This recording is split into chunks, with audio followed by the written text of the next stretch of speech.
Para nuestro estudio en esta mañana, quiero invitarlo a que me acompañe a Efesios capítulo 6. Estamos viendo los versículos 13 al 17 en el tema de la armadura del creyente. Me gustaría leer los versículos 13 al 17 para entrar a nuestra lección el día de hoy.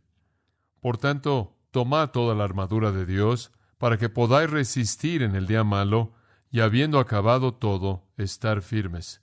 Estad pues firmes, ceñidos vuestros lomos con la verdad, y vestidos con la coraza de justicia, y calzados los pies con el apresto del Evangelio de la paz. Sobre todo, tomad el escudo de la fe, con que podáis apagar todos los dardos de fuego del maligno.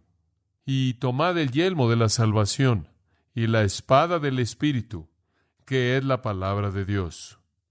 Hubo un tiempo en la vida de Martín Lutero, cuando su conflicto con Satanás se volvió tan real, que casi adoptó una manifestación física, con el resultado de que, en enojo en contra de Satanás, Martín Lutero tomó su tintero y se lo arrojó al diablo. Se rompió y manchó de tinta su pared, y la mancha se quedó por muchos años, recordándole a mucha gente lo vívido que el conflicto fue en su propia vida. No es menos real en nuestras vidas, aunque quizás no tengamos la intensidad espiritual de un Martín Lutero para verlo como tal. El creyente y Satanás están en un combate mortal.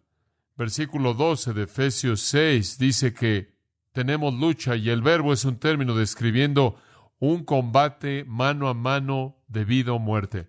Ahora, Dios tiene propósitos tan altos y santos y sublimes y grandes y gloriosos para el creyente, que nos llama a caminar de una manera que nos aparta del sistema. Estos son propósitos que le hacen a Dios digno de su propia gloria. Pero por otro lado, Satanás continuará haciendo todo lo que pueda hacer por estorbarnos para que cumplamos los propósitos de Dios. Y como consecuencia hay guerra en la vida del creyente. Yo creo que la guerra realmente comienza en el momento de salvación, inclusive antes de la salvación, conforme la palabra viene con el mensaje del Evangelio. Según las palabras de nuestro Señor, Satanás intenta arrebatarla para que una persona no pueda responder. Y cuando nos convertimos en un creyente y somos pequeños niños, por así decirlo, en fe, Él nos envía una inundación de doctrina falsa para llevarnos por doquier de aquí para allá y alejarnos de la verdad. Él nos sitia y nos ataca y nos acusa de manera incansable a lo largo de nuestra vida. Usted regresa al punto en el tiempo en el que usted ve a Jesús entrar al mundo, y Satanás hace lo que puede porque Herodes asesina a Jesucristo. Él hace lo que puede durante la vida misma de Jesucristo para matarlo, ser empujado desde un peñasco crucificado, y Jesús conquista esos esfuerzos. Usted descubre que en el libro de los Hechos, conforme la iglesia comienza a llevar el mensaje de Jesucristo, el diablo lo resiste a lo largo del proceso. Pablo comienza sus viajes misioneros para extender el Evangelio al mundo, y él se encuentra con magos y hechiceros y personas poseídas por demonios tratando de estorbar el esfuerzo. Pedro, en el día de Pentecostés, enfrenta hostilidad, y de ahí en adelante la persecución se desata en contra de esa iglesia. El Sanedrín son llamados a cuestionar a estas personas y les piden que guarden silencio. Y a lo largo del Nuevo Testamento y los Evangelios, esto es resistido por Satanás. Finalmente, cuando la iglesia nace en términos de sus raíces y tiene un cimiento y comienza a marchar a lo largo de los siglos, desde el tiempo en el que conocemos como el año de nuestro Señor, los primeros 3 siglos están inundados de persecuciones en contra de la iglesia, la muerte de cristianos, el martirio de aquellos que aman al Señor, y después entramos al terror de la Edad Oscura, en la cual el testimonio entero del Evangelio se vuelve casi apagado, excepto por unas cuantas velas de grupos fieles que creyeron la verdad a lo largo de esa época. Finalmente, en el tiempo de la Reforma, la luz vuelve a brillar y oímos el Evangelio resonando de manera fuerte y clara conforme el nacimiento de la iglesia protestante se lleva a cabo. Y después hay una guerra a ese nivel entre el romanismo y la iglesia protestante. Finalmente llegamos a nuestro propio día y el protestantismo está bastante extendido y el Evangelio es conocido. Y viene la infiltración del modernismo y del liberalismo y de la neortodoxia y la psicología y todas estas otras cosas, por no decir nada de los ataques del comunismo y humanismo y materialismo y hedonismo y todas estas cosas. de tal manera que vemos desde el principio mismo, a lo largo de la historia, una batalla terrible entre Satanás y el Evangelio de Cristo. Y no es solo una batalla de movimientos, no es solo una batalla de ideologías, es una batalla en la vida de todo individuo, conforme Satanás ataca la obra de Dios que él intenta llevar a cabo en la vida de sus hijos. Entonces hay una guerra, y esa es la razón por la que Pablo cierra Efesios como lo hace. Claro que tenemos los recursos en los primeros 3 capítulos, claro, sabemos cómo debemos andar de una manera digna en los siguientes capítulos, pero va a haber resistencia, y esa es la razón por la que él cierra como él cierra. Satanás se opone a todo lo que Dios hace. Por ejemplo, Jesús revela la verdad. Juan 1:17 dice, Él está lleno de gracia y verdad. Y Satanás la encubre. En Juan 8:44 dice que Él es un mentiroso y padre de mentiras. Entonces Jesús está revelando la verdad y Satanás está ocultándola. Por otro lado, la Biblia nos dice en Juan 5:24 que Jesús da vida. Él dice, el Padre le ha dado vida a Él y Él le da vida a quien Él quiere. Y Satanás en Juan 8:44 Él es llamado un homicida. Él quita la vida. Y en Hebreos 2:14 se dice de Él que tiene el poder de la muerte. Y entonces Jesús da vida y Satanás quita la vida. Jesús revela la verdad y Satanás la oculta. Jesús produce fruto espiritual, según Gálatas 5:22. Jesús produce en nuestras vidas amor, gozo, paz, paciencia, benignidad, bondad, fe, mansedumbre y templanza. Y Satanás produce fruto carnal, y también está enlistado en Gálatas 5. El fruto de la carne es fornicación, inmundicia, lascivia, idolatría, hechicerías, odio, enemistades, celos, iras, divisiones, herejías, envidias, homicidios, embriagueces, orgías, etc. Jesús, la Biblia dice, nos prueba para que podamos madurar. Santiago 1 dice que la prueba de nuestra fe nos hace perfectos, mientras que Satanás nos tienta para destruirnos. Él anda alrededor, dice Pedro, como león rugiente buscando a quien devorar. Entonces, por un lado, Jesús revela la verdad, Satanás la oculta. Jesús produce vida, Satanás quita la vida. Jesús produce fruto espiritual y Satanás produce fruto carnal, malo y vil. Jesús nos prueba para hacernos maduros y Satanás nos devora para destruir. En Juan 8 usted tiene esta afirmación, que si conoce al Hijo, el Hijo lo liberará. Usted tiene en 2 Timoteo 2:26 el hecho de que Satanás lo hace usted un esclavo. En 1 de Juan 2:1 Jesús defiende al creyente. Si alguno pecare, abogado tenemos para con el Padre, Jesucristo el justo. Pero en Apocalipsis 12:10 el diablo nos acusa. Entonces usted tiene este conflicto tremendo que se está llevando a cabo todo el tiempo entre Dios y Satanás en la vida de un creyente. Ahora, ¿cómo vamos a ganar? ¿Cómo vamos a conocer la victoria? ¿Cómo vamos más allá de nuestras dudas? ¿Cómo nos elevamos por encima de nuestros pecados? ¿Cómo superamos nuestras indiferencias? ¿Cómo alcanzamos el nivel de vida espiritual al que Dios nos llama? ¿Cómo caminamos de una manera digna de un llamado elevado, un llamado celestial? ¿Cómo derrotamos a Satanás? ¿Cómo llegamos a obtener la victoria? Bueno, la Biblia nos da soluciones. De hecho, el Nuevo Testamento nos da varias respuestas clave. Y quiero que usted las escuche. Esta es una pequeña mini teología de cómo un creyente enfrenta a Satanás. Y por cierto, esto es lo que la Biblia enseña acerca de cómo usted enfrenta a Satanás en su propia vida. Y hasta ahí llega. Hay gente en la actualidad que quiere promover exorcismos y ciertos rituales y tienen ciertas fórmulas para enfrentar a Satanás, pero esto es lo que las Escrituras dicen. Le voy a dar unos 5 o 6 principios y vamos a verlos rápidamente. Le voy a dar una pequeña secuencia. Número 1, en primer lugar, para conocer la victoria sobre Satanás, debemos reconocer que Cristo ya ha derrotado a Satanás. Ya le ha dado un golpe que ha derrotado a Satanás. Reconozca que Cristo ya lo ha derrotado. En 1 de Juan 3:8 dice que Jesús vino a destruir las obras del diablo. En Hebreos 2:14 dice que Él vino a destruir a aquel que tenía el poder de la muerte, a quien todos nosotros estábamos sujetos a esclavitud. Entonces sepan esto, amados, que el Señor ya ha dado un golpe de derrota. La segunda cosa, el Nuevo Testamento dice, reconozca que el poder que le dio ese golpe reside en usted.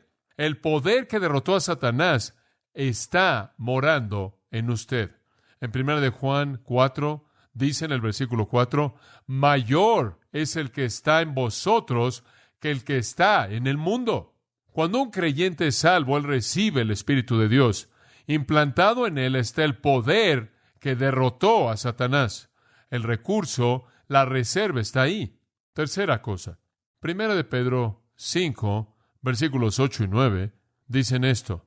Sed sobrios, Eso significa conozca sus prioridades, esté comprometido, velad, esto es, esté atento, porque vuestro adversario, el diablo, como león rugiente, anda alrededor mirando a quién devorar, al cual resistid firmes en la fe. Ahora observe, principio número 1. Reconozca que Cristo ya le ha dado un golpe de derrota a Satanás. Principio número 2. Reconozca que Satanás, ese poder que derrotó a Satanás, mora en usted por el Espíritu de Dios. Ese es su recurso, el de usted.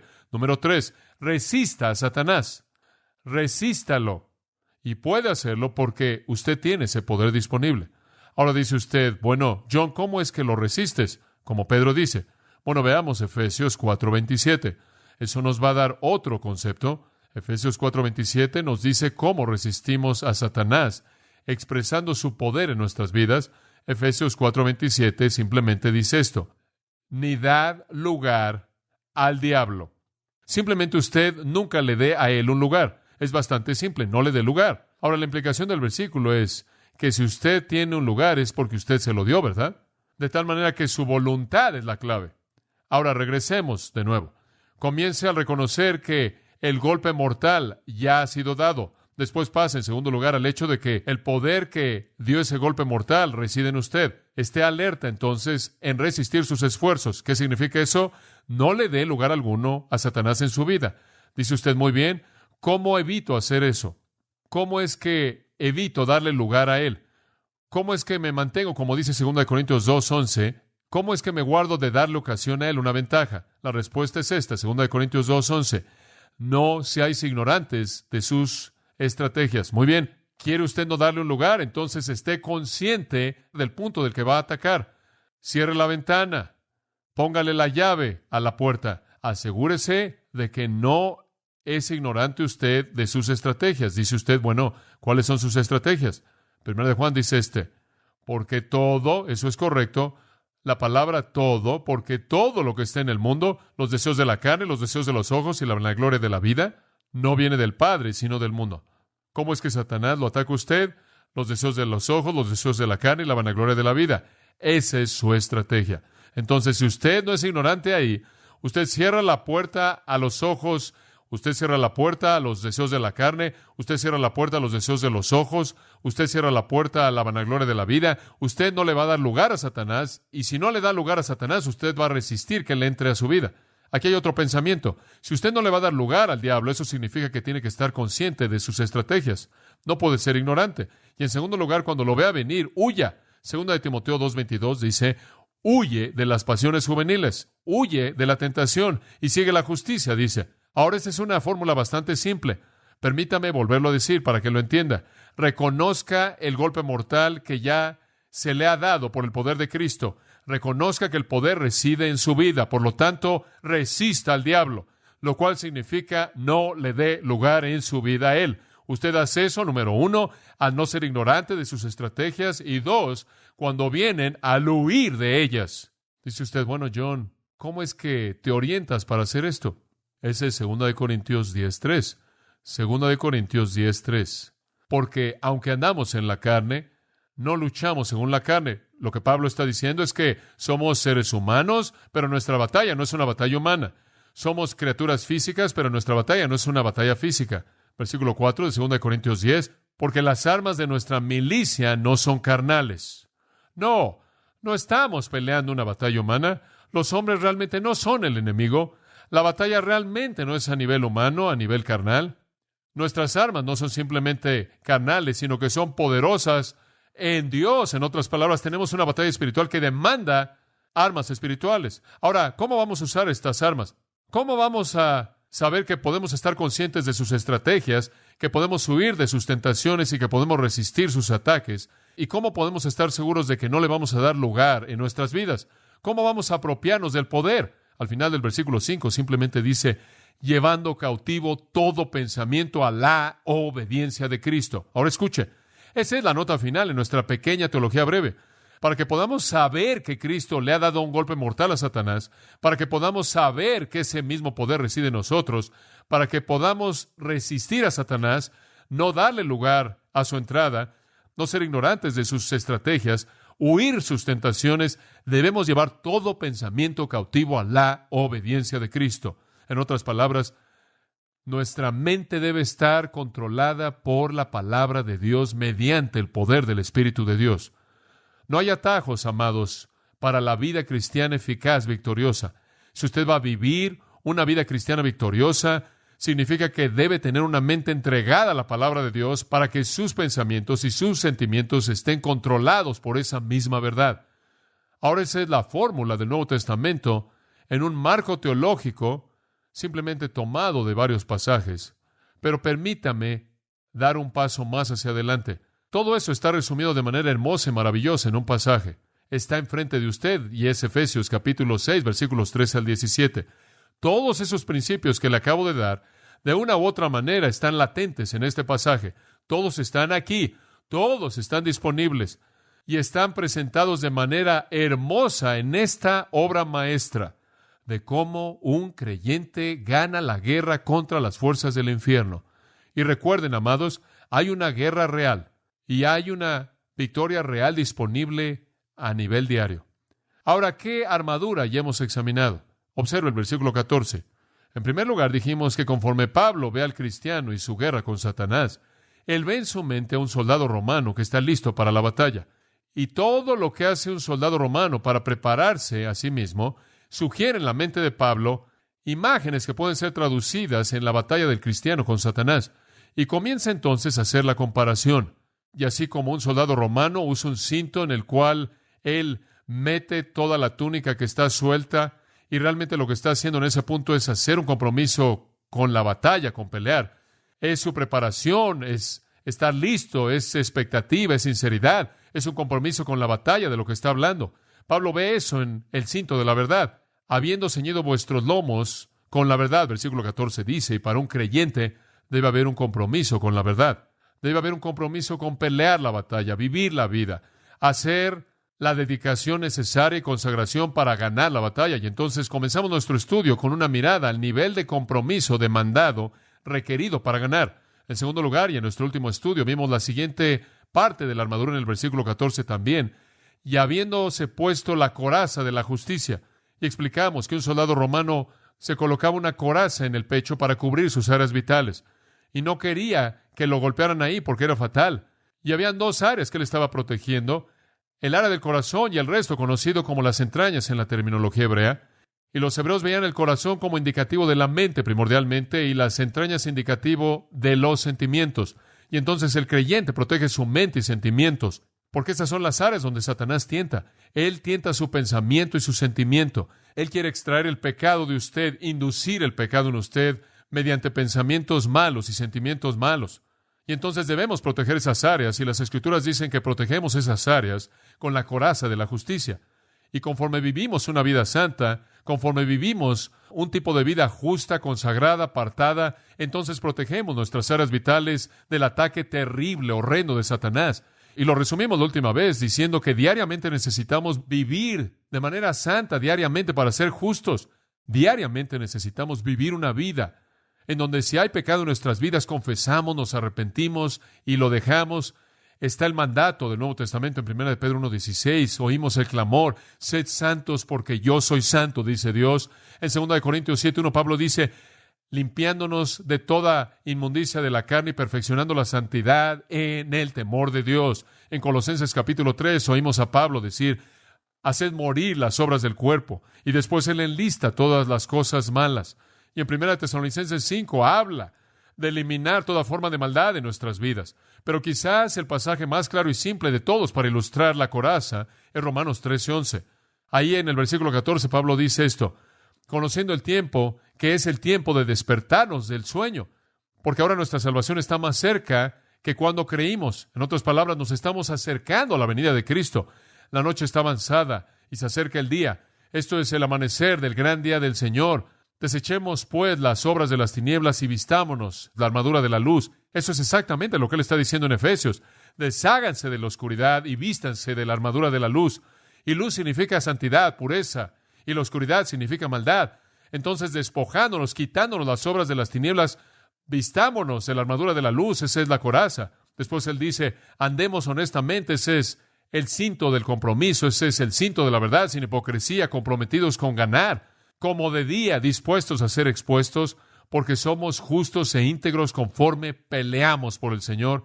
Desechemos, no en glotonerías y borracheras, inmoralidad, lo cual significa vivir sin vergüenza, no en contiendas y envidias, sino vestidos del Señor Jesucristo y no proveáis para los deseos de la carne. Entonces, él realmente está diciendo lo mismo en Efesios acerca de la coraza de justicia. Desháganse de la basura, la oscuridad, la maldad y vivan en una relación santa y justa con el Señor. Eso no significa que usted va a ser perfecto. Estamos esforzándonos por serlo. Fracasamos, pero cuando pecamos, debemos estar confesando y arrepintiéndonos de ese pecado. Y después, en tercer lugar, y para esta mañana, quiero que vea los pies calzados con el Evangelio de la paz. Esto es tremendo. Oh, qué gran concepto tan maravilloso es este, versículo 15. Y calzados vuestros pies con el apresto del Evangelio de la paz. Ahora él viene al calzado de los soldados. El calzado se ha convertido en una parte importante de nuestra cultura. Originalmente el calzado era usado para proteger los pies, ahora se han convertido en un artículo de moda. Francamente, no necesitamos tanta protección para nuestros pies. Nuestros autos no tienen alfombra, nuestras calles tienen buen pavimento, y nuestras iglesias tienen alfombra, y nuestras oficinas tienen alfombra, y los lugares que no tienen alfombra tienen pisos bastante limpios. En la mayoría de los casos, no estamos caminando sobre piedras o en lodo o pisando polvo o tratando de pasar en medio de arbustos con espinas y demás. Realmente hemos pavimentado y alfombrado nuestro mundo, y los zapatos primordialmente se han convertido en un artículo de moda. Entonces, no necesariamente podamos entender el retrato de manera tan clara como debiéramos, a menos de que entendamos lo terrible que era el terreno en ese entonces, lo penetrantes que eran las espinas y las cosas que estaban en el piso, lo difícil que sería estar caminando sobre las piedras y las rocas y todo lo demás en esas partes del mundo. Quizás podríamos tener una pequeña idea si viéramos en la actualidad una necesidad especial para los zapatos, si estuviéramos escalando o cruzando el desierto, caminando en pavimento caliente o lo que sea. Y esta es la razón por la que en esos días se usaba el calzado. En la actualidad también tenemos zapatos para todo tipo concebible de deporte. Y siempre me parece sorprendente ver cómo todo sirve una función. Si usted está participando en un deporte sobre concreto, tiene cierto tipo de calzado. Si usted va a estar sobre polvo, es otro tipo de calzado. Noto que inclusive para el tenis, dependiendo del tipo de superficie sobre la cual esté jugando, algunas canchas de pasto en Wimbledon, algunas canchas de arcilla, algunas canchas de concreto, algunas de hule, todo tiene que tener un tipo diferente de suela. Y tienen cierto tipo de calzado para pisos de madera y otro tipo de calzado para otros pisos. Hay diferentes tipos de zapatos para correr dependiendo si usted está corriendo en una pista con algo de hule u otro material, y así sigue. Y ahora usted va a su centro comercial y usted ve una tienda ahí, y creo que le llaman Foot Locker, el vestidor del calzado. Sé que mis hijos van directamente ahí tan pronto como llegamos al centro comercial, fascinados con todas esas cosas.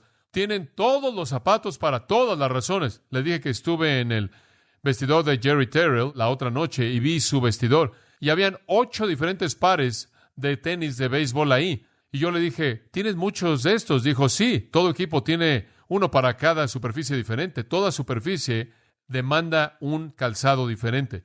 Y yo me puedo identificar con eso. Me acuerdo una vez en la universidad, estábamos jugando fútbol americano, y estábamos jugando ahí en el Tazón de las Rosas, y había llovido por un par de semanas antes del juego, y estaba bastante mal el suelo, y claro, cuando se juega mucho en el campo, hacia el final de la temporada, el césped primordialmente ya se acabó, y después llueve y se vuelve simplemente algo problemático, y lo que hacen es que pasan un pequeño carro por encima y lo pintan de verde para que se vea con pasto, pero realmente no hay mucho pasto.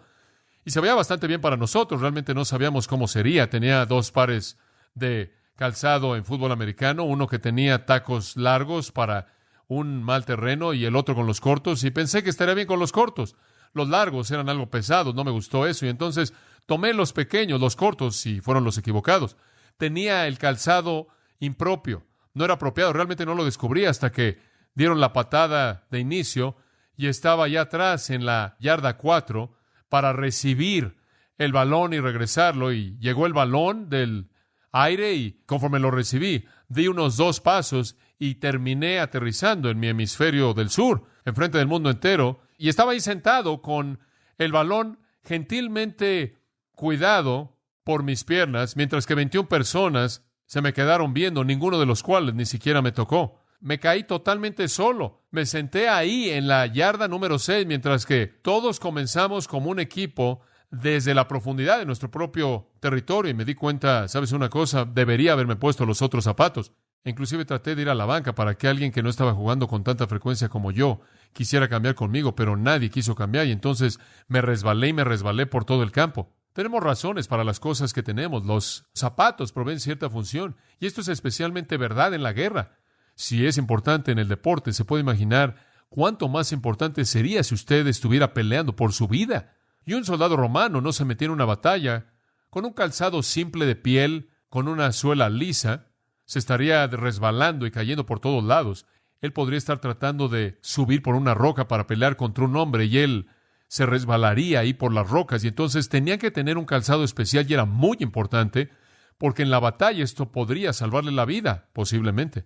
También tenían que tener un tipo especial de calzado que durara para las marchas largas porque cubrían cantidades tremendas de terreno. Recordará usted leyendo acerca del ejército romano, recordará leyendo acerca de las marchas largas de César, y muchas guerras han sido perdidas porque los soldados no tuvieron el calzado adecuado. Inclusive usted lee acerca del tiempo de la guerra de la Revolución norteamericana estadounidense, cuando usted ve a los soldados bajo el general Washington con su calzado siendo envuelto porque ya no podían tener calzado, estaban tan desgastados. Han habido otros puntos en la historia humana en donde las batallas han sido perdidas porque no podían proteger los pies de los soldados de que se congelaran o se lastimaran o se hirieran.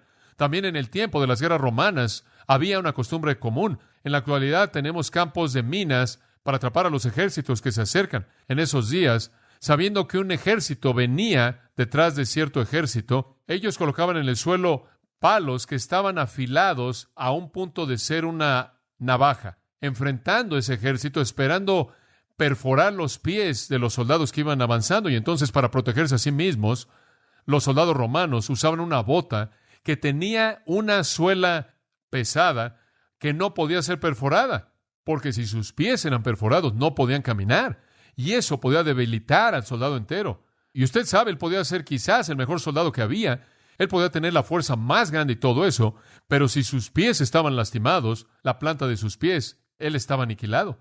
Es sorprendente. Usted puede lastimarse su brazo, sus manos, sus codos, sus hombros, y todavía puede seguirse moviendo y funcionar, pero si usted se lastima sus pies, realmente usted está debilitado. Y entonces trataban de perforar sus pies. También en la batalla usted podrá ser el hombre más fuerte que vive, usted podría tener la mejor espada que hay, pero si usted no se puede poner de pie, usted está en serios problemas. Y entonces era de tal importancia el calzado que esto es lo que usaban. Usaban una especie de semibota con una suela gruesa que tenía una especie de clavos así y estaba amarrado de esta manera a sus pies. Y después tenían tiras que se amarraban en toda dirección, de tal manera que estaba tremendamente apretada, adhiriéndose a su pie. En la parte de abajo tenían una especie de clavos, como pequeños pedazos de metal que salían de la parte de abajo, como en fútbol americano, o un zapato para atletismo, o un zapato de béisbol, para que pudieran pararse en la tierra. Esto les daba firmeza para que pudieran estar de pie en la batalla. Y esto es lo que Pablo ve. Él ve a este soldado romano de pie, y sus pies están firmes, y él puede permanecer de pie firme y hacer movimientos rápidos y mantener sus pies en su lugar. Él no se resbala, él no se cae. Ahora él dice, el cristiano necesita también tener calzado. Usted puede salir ahí, usted sabe, y puede tener ahí su cinto todo apretado, hombre, está comprometido, y puede tener su coraza en su pecho, y puede estar viviendo una vida santa y justa como el Señor quiere, pero a menos de que pueda estar de pie, usted se va a caer y entonces debe tener una base sólida. Ahora regresemos al versículo 15 y veamos los puntos específicos. Y calzados los pies con el apresto del evangelio de la paz. Sus pies deben estar calzados con el apresto, y la palabra apresto aquí no necesita confundirlo. Probablemente se oye un poco rara la manera en la que es traducida. Simplemente significa listo o equipado. Y lo que él está diciendo es que sus pies deben estar listos. Al tener el calzado puesto, eso es lo que él está diciendo. Deben estar equipados, deben estar preparados. Esa es la idea. De hecho, en Tito 3:1, el mismo término, apresto, preparación, es traducido listos. Entonces, es la idea de estar listo, de estar preparado, de estar equipado. Nuestros pies deben estar equipados, deben estar calzados de manera apropiada para la batalla. Ahora, la mayoría de la gente que lee esto y muchos comentaristas que han escrito acerca de esto suponen que tiene una referencia al ir a predicar el Evangelio de la paz. Hombre, tengo mis zapatos del Evangelio puestos y voy a salir a predicar. Y básicamente sacan eso de Romanos 10:15, porque en Romanos 10:15 cita Isaías 52:7, escrito está: cuán hermosos son los pies de los que predican el Evangelio de la paz y traen las buenas nuevas de cosas buenas. Cuán hermosos son los pies de los que predican el Evangelio de la paz. Tiene usted la misma frase ahí, el Evangelio de la paz. Y entonces en el mensaje de Pablo en Romanos 10:15, cuando él dice, ¿cómo irán sin un predicador y cómo predicará alguien a menos de que sea enviado? Y entonces, por lo tanto, cuán hermosos son los pies de aquellos que salen y predican el Evangelio de la paz. Ahora, el Evangelio de la paz, escucha esto, es algo que debe ser predicado, no hay duda. Es algo que debe ser llevado y predicado. De eso está hablando Romanos 10.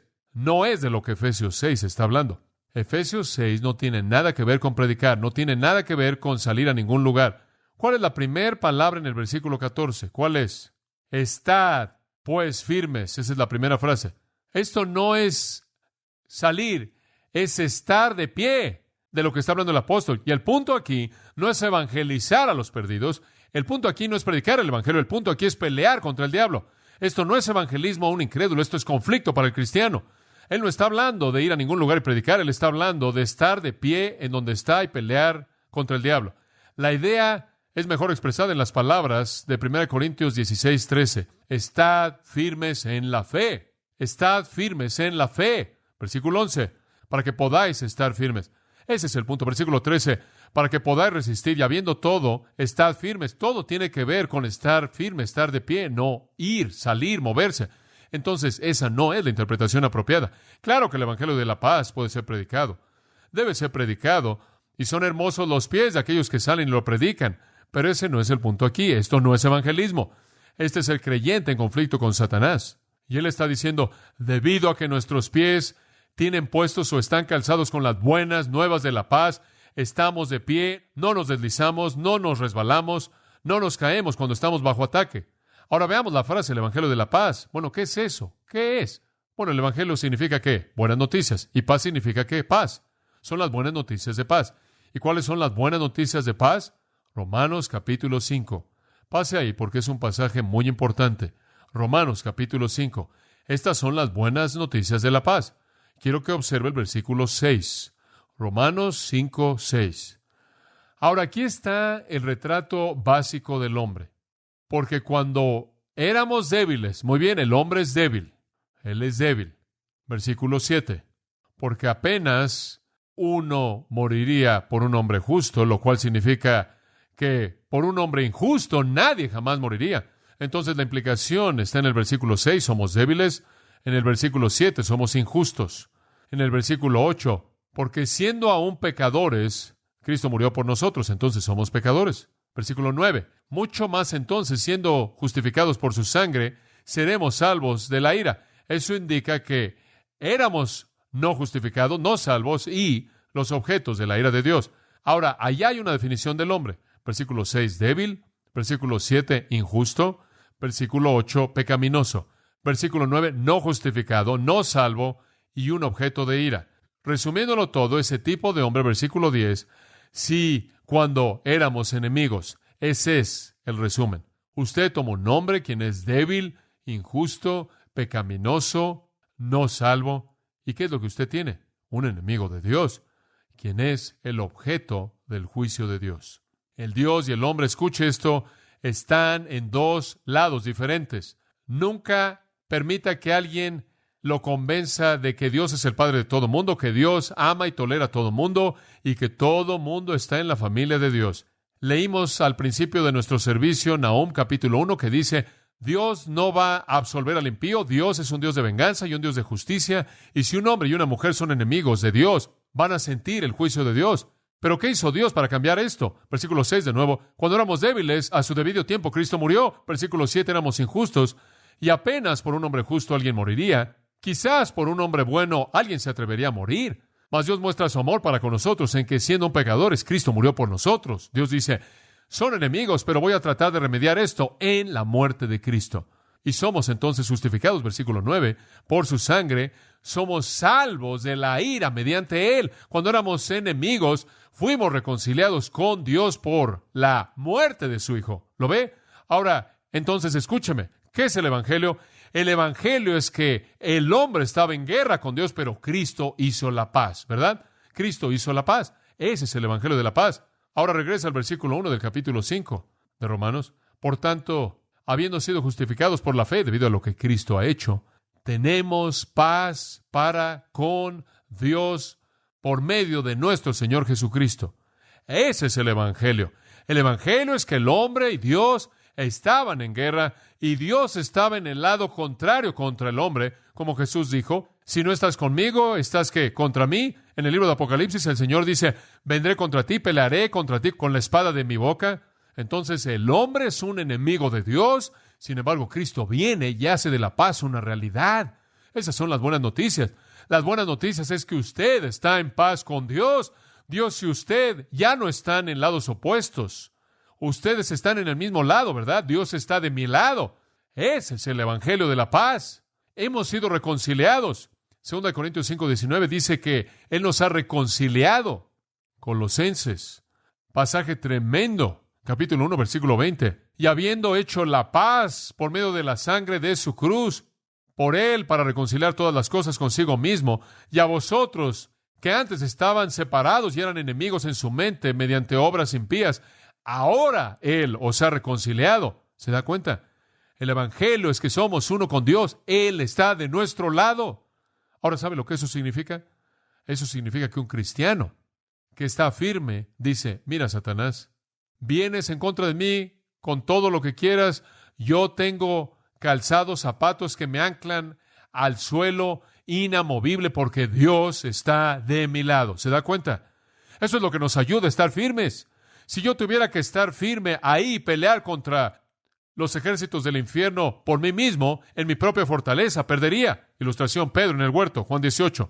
Él está ahí de pie con los discípulos, mientras que los soldados vienen a capturar a Cristo. Y probablemente hay 500 de ellos que vienen marchando desde la fortaleza Antonia y tienen antorchas para alumbrar la noche para que puedan encontrar a Jesús. Y él supone que va a estar escondiéndose en una cueva en algún lugar y entran marchando a ese huerto y tienen armas, tienen ahí palos para golpearlo, para que se someta, listos para pelear contra sus discípulos. Y Jesús da un paso hacia adelante y se encuentra con ellos y les dice, ¿a quién buscáis? Y ellos responden a Jesús de Nazaret y se caen de espaldas como dominós que están ahí acostados en el polvo. Los 500, por lo menos, los que hubieran estado ahí, cayeron como dominós, están ahí y se levantan. Y él dijo, ¿a quién buscan? De nuevo, y ellos dicen, a Jesús de Nazaret.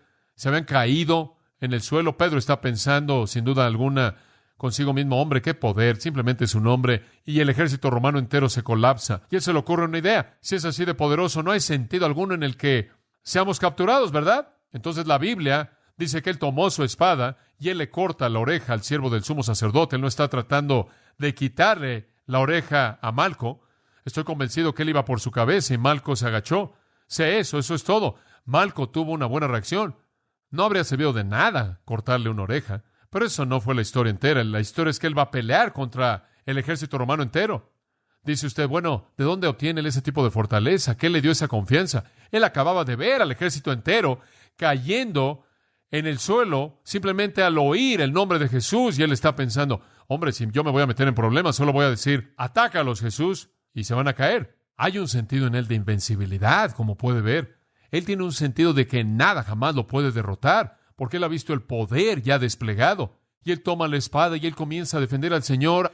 Él sabía quién estaba de su lado, ¿se da cuenta? Él sabía quién estaba de su lado, y ahí es de donde vino el recurso. Pienso en la multitud de Madián, y la multitud de Madián viene a atacar a los hijos de Israel, y Dios se mueve en los corazones de Israel para pelear contra los madianitas, y entonces el pueblo en Israel decide hablarle al ejército y sacar a 32,000 soldados. Las tropas, usted sabe, van a ir y pelear contra los madianitas, y el Señor dice, mira, no necesito a 32,000 soldados para hacer esto. Desháganse de todo mundo que no esté tomando esto en serio. Y entonces va y le dice a Gedeón que use un pequeño sistema, y finalmente Gedeón lo hace y terminan con 300 hombres. Y el Señor dice, muy bien, ustedes 300 van a derrotar a el ejército de Madián. Todo mundo saque un contenedor y una trompeta y una vela. Sí. He estado ahí y he dicho, y he pensado, eso es un poco raro. Súbanse a una montaña y vayan en contra del ejército madianita desde el valle, y cuando yo les diga qué hacer, y cuando yo les diga toquen la trompeta, rompan el contenedor, y van a tener la vela, y vamos a ganar la batalla. ¿Y sabe lo que pasó? Lo hicieron. Y el ejército de Madián se levantó y se mataron los unos a los otros. Escuche, Gedeón sabía quién estaba de su lado. Como puede ver, él sabía quién estaba de su lado. Pedro y Juan entraron al Sanedrín y dijeron, no nos importa lo que digan, vamos a servir a Dios. Y no tenían temor, ellos sabían quién estaba de su lado. El apóstol Pablo hizo lo mismo, predicó valientemente a Jesucristo porque él conocía sus recursos. Él estaba en paz con Dios, Dios estaba de su lado, ¿se da cuenta? Y en eso estamos de pie firmes. Y le puedo decir a Satanás, adelante lo que quieras. Yo puedo decir lo que tú tengas que arrojarme, no tengo en absoluto temor alguno porque Dios está de mi lado. ¿Sabe una cosa? Sabiendo lo que sé, si no fuera cristiano y no tuviera a Dios de mi lado, yo tendría miedo todo el tiempo. Estaría aterrado. Escuche, usted puede estar firme, con confianza absoluta. Hace unos 8 años atrás, cuando enseñé el libro de Efesios por primera vez, le conté una anécdota. Lo voy a repetir. Cuando estuve en secundaria, en 7º año, tenía un pequeño amigo llamado Roger. Roger era un niño bajo de estatura. Ambos estábamos en 7º año. Y Roger, en cierta manera, se veía como alguien de 4º año. Realmente no se había desarrollado mucho. Él era algo así como llenito. Se veía algo así como el hombre de Pillsbury que usted le mete el dedo. ¿Me entiende? Él era algo así como gordito y bonito y se veía como un niño tierno. Y Roger era mi amigo porque yo era el hijo del pastor y él estaba en la iglesia también. Y éramos amigos de escuela dominical y entonces, usted sabe, caminábamos por esta secundaria que era bastante difícil en su ambiente. Esta era una secundaria bastante difícil. Teníamos peleas de cuchillos todo el tiempo. Y en el baño de los niños, cuando usted entraba, ellos tenían una caja de fusibles. Y allí en la caja de fusibles, los muchachos la abrían y dejaban cigarros de marihuana prendidos. Y todo el mundo entraba y fumaba un poco. Y esto era en 1950, no sé, en algún punto en los 1950s. Pensamos en las drogas como algo muy moderno. No. Pasaba todo el tiempo en ese entonces. Los jóvenes estaban drogados todo el tiempo. Teníamos un estacionamiento para los jóvenes que llegaban a la escuela en su carro. Llegaban en su coche. Usted sabe porque ya eran tan grandes. Herbie tenía 18 años de edad y tenía su propio auto y él estaba en nuestro grupo. Realmente era una escuela muy difícil y habían peleas constantemente todo el tiempo. Llegó al punto en el que por alguna razón les gustaba molestar a Roger. Simplemente por la manera en la que se veía, invitaba ese tipo de molestia. Y entonces íbamos caminando y siempre estaban gritándole a Roger y lo molestaban. Me acuerdo que esto pasaba continuamente. Estos jóvenes siempre estaban en problemas por usar sus pantalones demasiado bajo en esos días, ¿me entiende? Y el señor, que era el subdirector, siempre los sorprendía y les levantaba los pantalones y les ponía un cinturón grande en su cintura, los hacía usar tirantes para avergonzarlos, usted sabe, ¿me entiende? Y esto simplemente los molestaba aún más y entonces siempre estaban enojados. Y un día, esto era muy común, íbamos caminando y se acercaron y nos pegaron en la espalda e hicieron que se nos cayeran todos los libros, porque íbamos cargando los libros abajo del brazo y ellos los patearon. Eran unos 6 jóvenes que nos hicieron esto y simplemente los patearon conforme iban caminando y ahí por el pasillo y siguieron pateándolos hasta que cayeron los libros allí en los arbustos y ninguno de los dos podíamos defendernos contra esto. Y entonces, en cierta manera, levantamos, usted sabe, nuestros libros y tratamos de encontrar nuestros papeles. Un día estaba en el taller de carpintería y estaba lijando algo y estaba este joven que era el líder que se llamaba Johnny y tomó un pedazo de madera grande y lo aventó y me partió la cabeza. Me tuvieron que meter puntadas y demás. Y entonces esto era algo serio. No sé lo que hicimos, pero simplemente nos molestaban. Y esto pasaba todo el tiempo. Este joven llamado Johnny era el líder. Bueno, un día estábamos en el vestidor y nos estábamos preparando para irnos después de la clase de educación física. Y llegó el grupo, llegó la pandilla. Y los chicos malos se cubrían la cabeza, se ponían un gorro, los llamábamos, los jóvenes duros. Y vinieron y pensaron que sería muy chistoso, muy simpático. Y entraron y nos empujaron. Y nos caímos de la banca, nos pegamos con los lockers, con los vestidores en la parte de atrás de nuestra cabeza, como si fuera una especie de comedia. Simplemente, usted sabe, ¡pam!, hacia atrás. Alfonso y Gastón, usted sabe. Y ahí estábamos acostados sobre el suelo y Roger finalmente dice, eso es suficiente. Bueno, usted sabe, usted solo puede tolerar hasta cierto punto, ¿verdad? Bueno, yo le dije, bueno, ¿qué vas a hacer, Roger? Él dijo, bueno, voy a decirle a mi hermano. Yo le dije, bueno, eso es bueno, y el nombre de su hermano era Steve. Nunca lo olvidaré, la familia Williams. Steve jugaba en fútbol americano para la Universidad Estatal de Long Beach. Era el linebacker de en medio. Steve medía 1.90 y tenía cintura de 30 pulgadas. Nunca olvidaré a Steve porque me acuerdo la primera vez que lo oí dar su testimonio. Él estaba manejando un camión de pan y chocó contra un muro de concreto a unos 50 kilómetros por hora y salió caminando. Ese es el tipo de hombre que era. Era un hombre tremendamente fuerte físicamente hablando. Pero bueno, Roger dijo que le iba a decir a su hermano y entonces dije, muy bien, Roger. Y entonces regresó al otro día y dijo, Steve va a venir a la escuela mañana y va a hacer algo. Entonces estos jóvenes tenían un área ahí junto al gimnasio en donde se habían acabado el pasto. Realmente llegaban todas las mañanas y fumaban y metían la marihuana y demás y estaban ahí, desgastaban el pasto y simplemente platicaban, unos 6 o algo así de ellos, y siempre estaban ahí. Entonces este día Steve estaba ahí, nada más que se quedó atrás de un edificio para que no lo pudieran ver. Y estábamos a unos 15 minutos de empezar la clase ese día. Y Roger y yo, en cierta manera, estábamos ahí platicando, esperando ver lo que iba a pasar. Y entonces Roger gritó y dice, oye, le dice a Johnny, ven aquí. Y entonces se estaban riendo y realmente pensaron, lo vamos a aplastar. Y este Johnny viene y tenía hasta antecedentes penales. De hecho, más adelante es algo triste.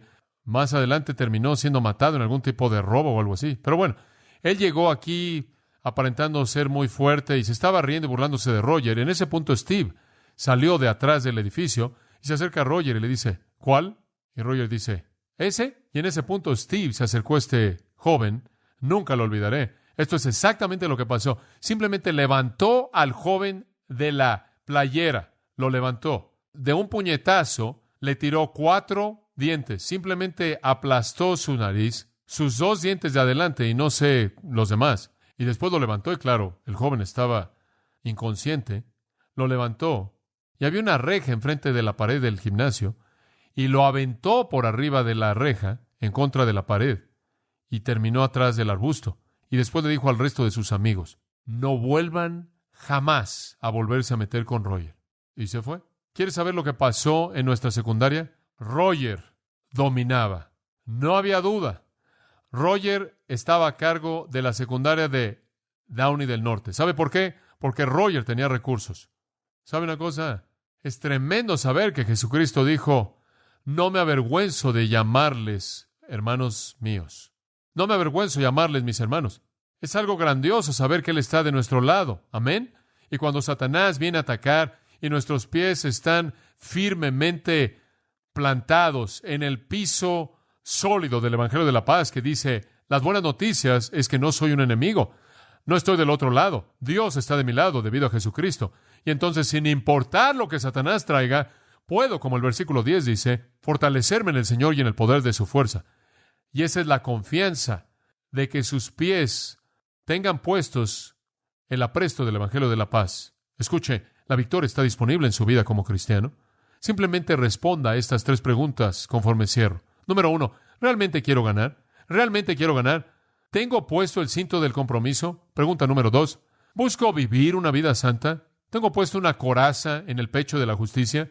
Y número 3, ¿soy valiente en la batalla porque mis pies están firmemente plantados en la confianza en Dios? Si usted anda por todos lados dudando del Señor y su fortaleza, usted va a perder. Pero si usted puede responder a esas 3 preguntas, sí, usted es un ganador. Y Dios va a hacer cosas emocionantes y revolucionarias con su vida para su propia gloria. Oremos. Padre, te damos gracias en esta mañana por la confianza que tu palabra nos da. Gracias porque Jesucristo murió por nosotros, de tal manera que ya no somos enemigos, sino amigos, de tal manera que ya no estamos lejos, sino hemos sido traídos a la familia, de tal manera que no estamos aislados, sino que fuimos hechos participantes de la naturaleza divina. Oh Dios, gracias por Jesucristo, quien pagó nuestro castigo, quien llevó nuestro juicio, quien recibió tu venganza y tu justicia, para que podamos conocer tu gracia admirable. Oh Señor, gracias por darnos los recursos, gracias por implantar dentro de nosotros el poder mismo que causó la caída de Satanás. Gracias por darnos en ese poder del Espíritu de Dios la fortaleza para resistir al diablo, para nunca darle un lugar ni ser ignorantes de sus estrategias. y siempre huir de sus tentaciones porque nuestros pensamientos son llevados a la cautividad de Jesucristo. Oh Dios, haznos obedientes a tu palabra y te agradeceremos por el privilegio en el nombre de Cristo. Amén. Amén. Amén. Amén. Amén. Amén.